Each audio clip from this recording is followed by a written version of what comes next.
portuguesa, programado para o período entre os dias 18 e 21 deste mês. Participarão também no encontro o diretor do Centro de Estudos Africanos da Universidade Eduardo Mondlane, aqui no de Bragança, e o administrador da Fundação Carlos Gulbenkian, Vítor de Sá Machado. O primeiro encontro nacional dos diretores da Inspeção Escolar termina hoje os seus trabalhos, na sala de reuniões do Ministério da Agricultura em Luanda. Neles está a processar-se a troca de experiências da atividade do ensino nas diversas províncias do país e o estudo das orientações da Direção Nacional do Ensino de Base Regular sobre o ano letivo 85-86. Está programado para a tarde de hoje no Instituto Normal de Educação Helder Neto um ato político alusivo ao aniversário dos massacres de Soweto, que se assinala depois da manhã. O secretário-geral adjunto das Nações Unidas, Brian Herquert, encontra-se em Beirute a examinar com as autoridades libanesas a situação das forças interinas das Nações Unidas para o Líbano, tidas prisioneiras pelas milícias do Exército do Sul. De salientar que as tropas do sul do Líbano são apoiadas em armas e treinados por Israel. No entanto, o líder da Organização de Libertação da Palestina, Yasser Arafat, continua a analisar com o presidente argelino Chadli Benjedid a situação dos refugiados palestinos no Líbano. As ajudas aos países africanos podem desestabilizar as suas economias se elas não forem programadas em médio e longo prazos. Segundo a advertência de um perito do Conselho Mundial da Alimentação, em declarações que prestou na capital de Cabo Verde, partilha da mesma opinião o Fundo das Nações Unidas para a Alimentação e Agricultura, na pessoa do seu diretor Eduardo Salma, que reiterou, afirmando que só um plano de longo alcance pode salvar a África da crise alimentar. E pronto, minhas senhoras e meus senhores, termina aqui este breve resumo de notícias que diariamente vos apresentamos a esta hora. Passem todos um muito bom dia.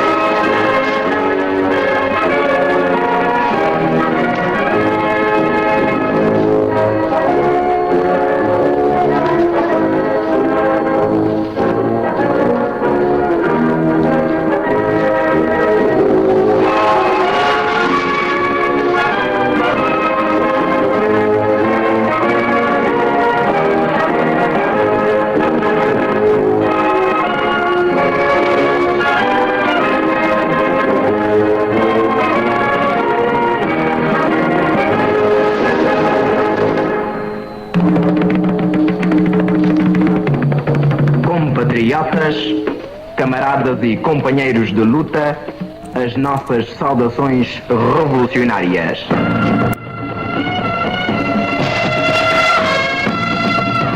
Fala-vos Angola combatente, porta-voz do MPLA Partido do Trabalho. Programa de formação política e ideológica dos militantes e do povo, arma na luta pela criação de um homem novo.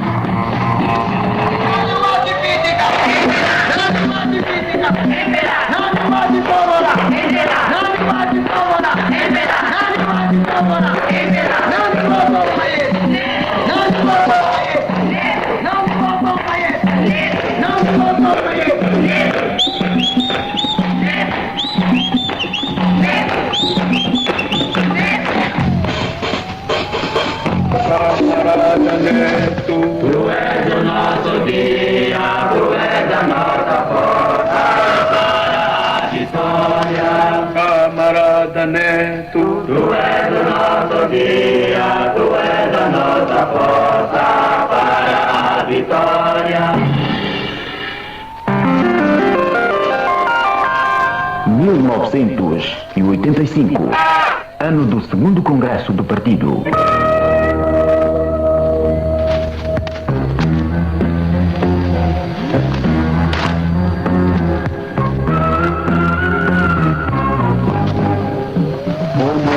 Permanente de ligação com o povo. Cada membro do partido pessoalmente deve estar capacitado para em qualquer momento esclarecer a política geral do partido e as suas posições face a todos os problemas internos e internacionais, para desfazer qualquer rumor, para mobilizar e canalizar as energias dispersas das massas para realizar as tarefas comuns da revolução.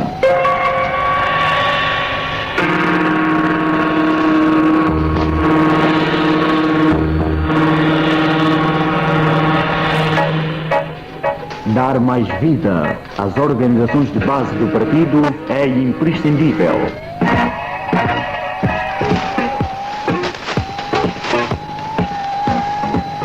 Formação ideológica. Vamos aprender. Aprender sempre, para que possamos entender e resolver com sabedoria os problemas do povo. As revoluções sociais não são feitas pelos grandes personagens, por muito brilhantes ou heróicas que sejam. As revoluções sociais são feitas pelo povo. Sem a participação do povo, não há revolução. É por isso que uma das tarefas mais urgentes neste momento é que os trabalhadores se eduquem e elevem o seu nível de consciência.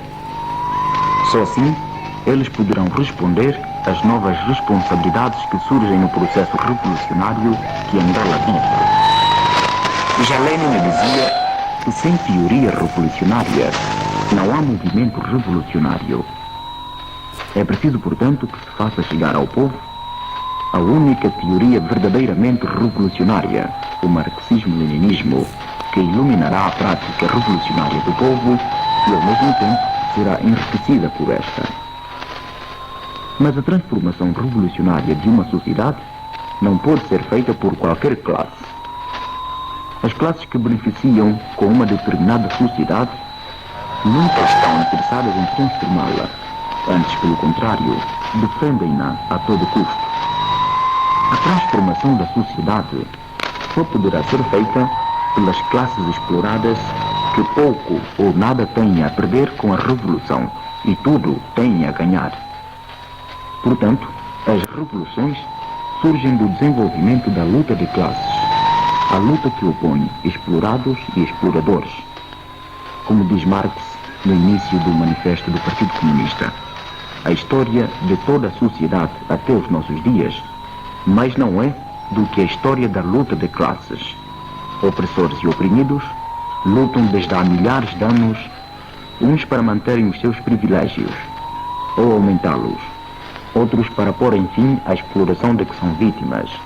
Luta essa que acaba sempre por uma transformação revolucionária da sociedade. Se queremos transformar a nossa sociedade numa nova sociedade, temos de compreender as suas características principais, ou seja, a realidade em que vivemos. Para esse estudo temos de estar equipados com uma teoria revolucionária, a mesma que nos indicará o melhor meio de transformar essa realidade. Essa teoria é o materialismo histórico e podemos defini-la como o conjunto dos conhecimentos científicos acerca da sociedade. Através do materialismo histórico, sabemos o que é que determina a organização da sociedade e o seu funcionamento, e por que se produz a mudança de um tipo de sociedade para outro. Isto é, conhecemos as leis fundamentais da sociedade. É o conhecimento científico de qualquer realidade que permite atuar sobre ela e transformá-la. Vejamos o caso de um médico. Para poder curar os seus doentes, ele precisa de conhecer as doenças, de tê-las estudar, saber como elas surgem, como se desenvolvem e como devem ser tratadas. Isto é, precisa de conhecer as leis gerais da medicina. Este conhecimento que o médico possui é o instrumento teórico que ele usa para observar um doente em particular, caracterizar a sua doença, receitar-lhe o tratamento adequado ao seu caso e transformar o doente em homem são. A um outro doente com uma doença diferente, o médico, aplicando as mesmas leis gerais da medicina, receitará um tratamento diferente. O mesmo acontece com a realidade social. Para transformarmos uma determinada sociedade, temos de fazer uma análise dessa mesma sociedade, da sua economia, das suas classes, das formas que o poder do Estado apresenta, das suas leis, etc. Só então, com base nessa análise, poderemos atuar sobre essa sociedade e transformá-la revolucionariamente. O instrumento que usamos para isso é o conhecimento científico da sociedade, ou seja, o materialismo histórico.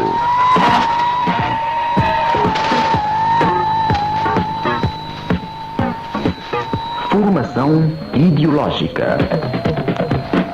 Vamos aprender.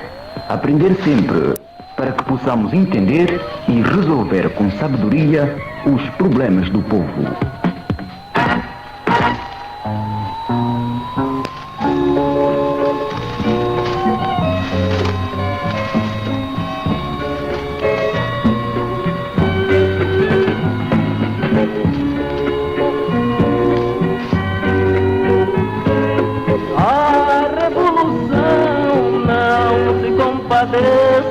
Com conformismo, com triunfalismo, com comodismo, não.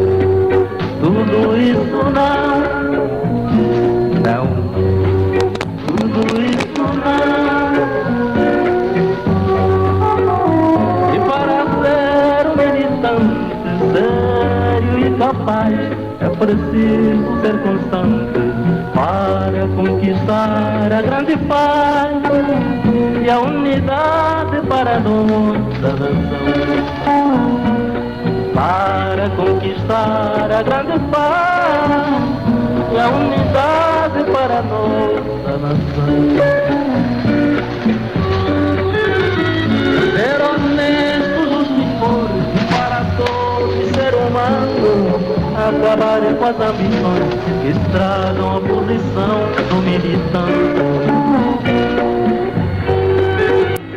Ser honesto, justo e forte para todo ser humano.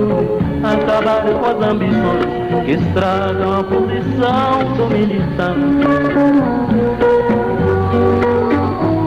Quem quiser ser militante para orientar é preciso saber estudar, defender e produzir.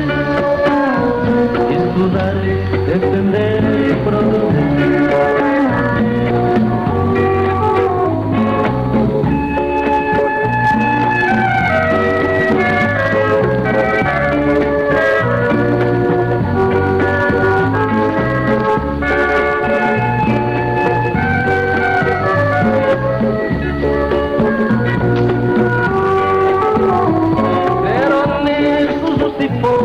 Para todo ser humano, acabar com as ambições que estragam a posição do militante.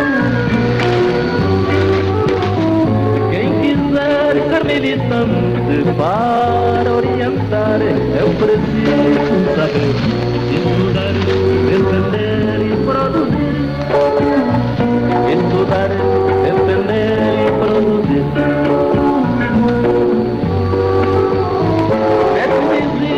É preciso ser coerente, ter um pensamento, consciência nacional, e assim será um rico militante. Ter consciência nacional, e assim será um rico militante. Ter consciência nacional.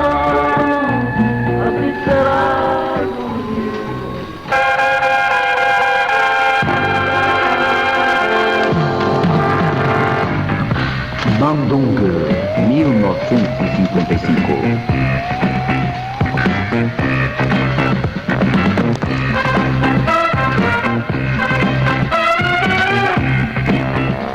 Eventos internacionais em torno da ideia de uma autonomia e ou libertação dos países sujeitos ao status colonial antecederam a inédita Conferência de Bandung, ocorrida de 18 a 24 de abril de 1955, durante a qual líderes de países da Ásia e da África assentaram com o patrocínio da Índia, Birmânia, Ceilão e Paquistão, a fim de postularem definições pacifistas.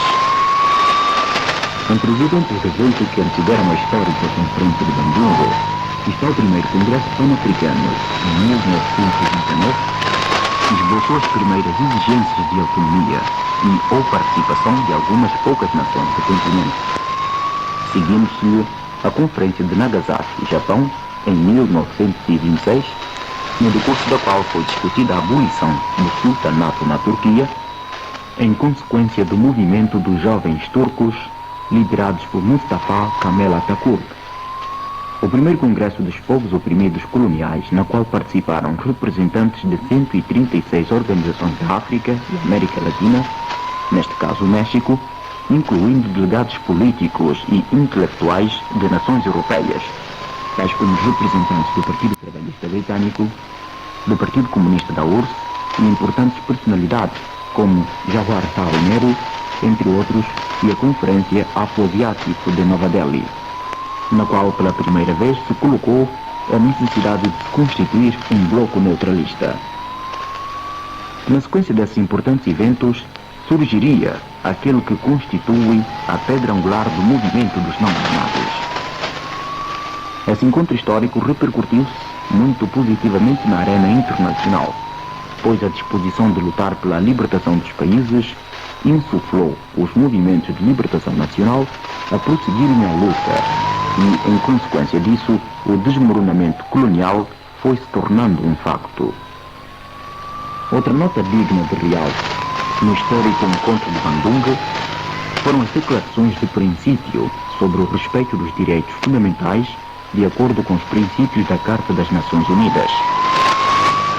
O respeito pela soberania e a integridade territorial de todas as nações, o reconhecimento da igualdade de todas as raças e todas as nações, grandes e pequenas, não intervenção e não ingerência nos assuntos internos de outros países, respeito pelo direito de cada nação a defender-se individualmente e coletivamente, de acordo com a Carta das Nações Unidas, recusa na participação dos preparativos da defesa coletiva, destinada a servir os interesses particulares das grandes potências, a abstenção de todo ato ou ameaça de agressão, ou do emprego da força contra a integridade territorial ou a independência política de outro país, solução de todos os conflitos internacionais por meios pacíficos, tais como negociações e conciliações, arbitragens ou acordos perante tribunais,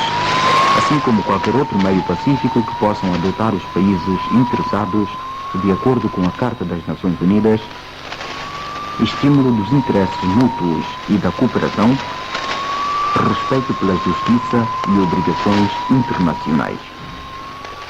São estes os princípios reitores saídos da reunião de Bandung e que constituem ainda hoje a coluna vertebral do movimento dos não-alinhados.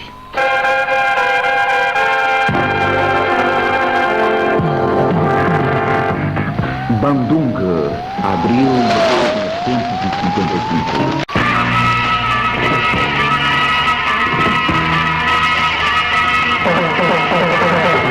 Comentário internacional.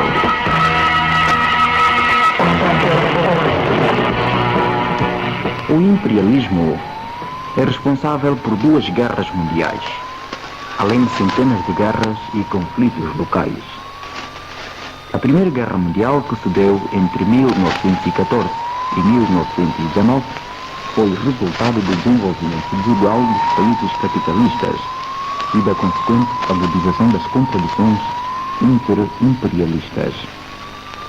Cerca de 3 centenas de países, comportando mais de 3/4 da população mundial naquela época, foram absorvidos pela voragem da guerra. Mais de 10 milhões de homens tombaram nos campos de batalha, calculando-se que as despesas militares tenham atingido a cifra de 208 bilhões de dólares. A Segunda Guerra Mundial, ocorrida entre 1939 e 1945, também foi provocada pelas contradições entre os imperialistas. Morreram mais de 50 milhões de pessoas. Cerca de 90 milhões ficaram feridos, entre os quais 28 milhões ficaram mutilados. Aproximadamente 2 milhões de habitantes civis morreram, devido aos bombardeamentos aéreos. Depois da Segunda Guerra Mundial, os imperialistas reiniciaram a uma escala ainda maior, o aumento do seu potencial bélico. Aos êxitos do sistema socialista mundial, o imperialismo reage com um desenvolvimento febril de preparativos militares. Apoiando-nos numa análise leninista da essência reacionária do imperialismo, os partidos marxistas-leninistas chegaram a uma conclusão integral acerca do imperialismo contemporâneo, pois este não abandonou as suas tentativas de fazer virar em seu favor o curso da história. A natureza do imperialismo continua a ser a mesma, não muda, não pode mudar, evoluindo pelo aumento do seu caráter reacionário e agressivo. Há no mundo capitalista círculos bastante influentes que ainda não desistiram dos atentados contra as conquistas do socialismo e da luta de libertação nacional dos povos da África, Ásia e América Latina. Nos seus planos agressivos, consideram alvos principais os países socialistas e os Estados que optaram por uma via não capitalista de desenvolvimento, como a jovem República Popular de Angola, Moçambique, Nicarágua, Afeganistão, entre outros. Atualmente, o maior país capitalista do mundo gasta diariamente mais de 400 milhões de dólares com fins bélicos. As Forças Armadas da OTAN têm hoje um caráter expressamente agressivo e ofensivo. Só na Europa, os seus efetivos constam atualmente de mais de 3 milhões de homens. E no seu total prefazem cerca de 5 milhões de homens, mais de 80 divisões, 440 rampas de lançamento de mísseis tático-operacionais e táticos, mais de 17 mil carros de combate, 8 mil aviões de combate, entre os quais mais de 2 mil são porta-mísseis, e por volta de 1.500 navios de guerra. Estes dados, note-se, são do Instituto de Pesquisas Estratégicas de Londres.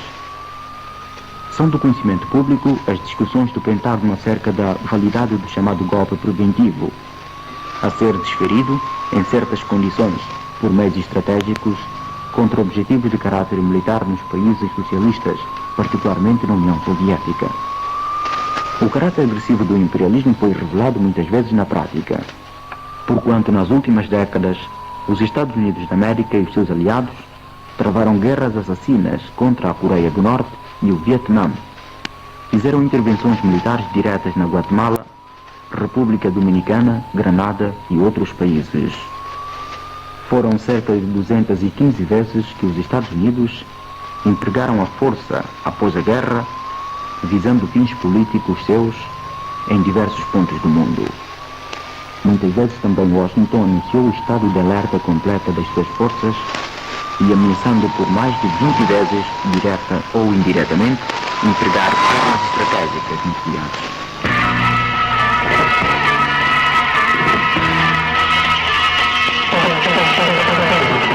Foi Comentário Internacional.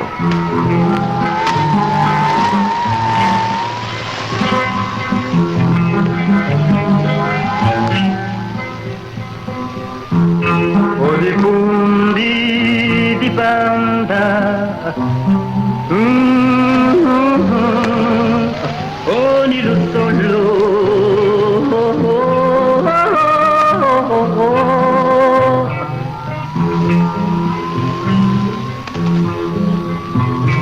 Oma fui di beta beta, mi di temo, makuma mia di batuzula. Ninguzu ya di temo, makuma mia di batuzula. Ayuwe, ayuwe, mama we, mama we, mama we, mama we. Ayuwe, ayuwe, mama we, mama we, mama we, mama we. Umwenyu wangi ponzo, umwenyu wangi ponzo, hai mama. Udimanga dimika kukunanga puno, ula wanoko pia. Jimbu tungwaye, waye kusabuka, ikingila, lola, lola, ikingila. Kabamba kumesundolo ai Zambi kakujondo Zambi ai ngakujondo Zambi ami ai Zambi kakujondo Zambi ai ngakujondo Zambi ami bininga kubele pale yele lungi zemba bininga kubange pale yele lungi zemba Zambi, Zambi, Zambi, Zambi, Kakujondo, Zambi, oh, Kakujondo, ay, Kakujondo, ay, Kakujondo, ay, Kakujondo, ay, Kakujondo.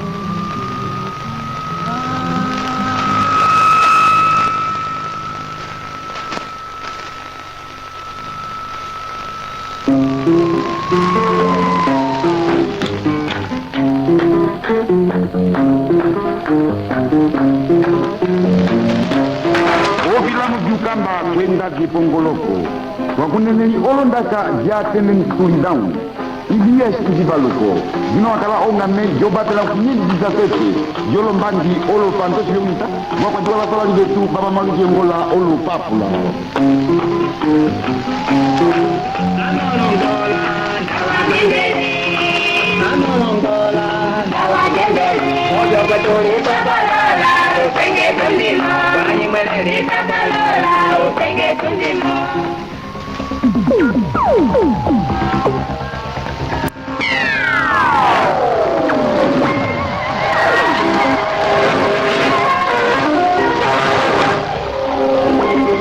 Imwe balungonga okuyebelela kuwa kolondaka twane na etali ndo mwachevi aleke tekilo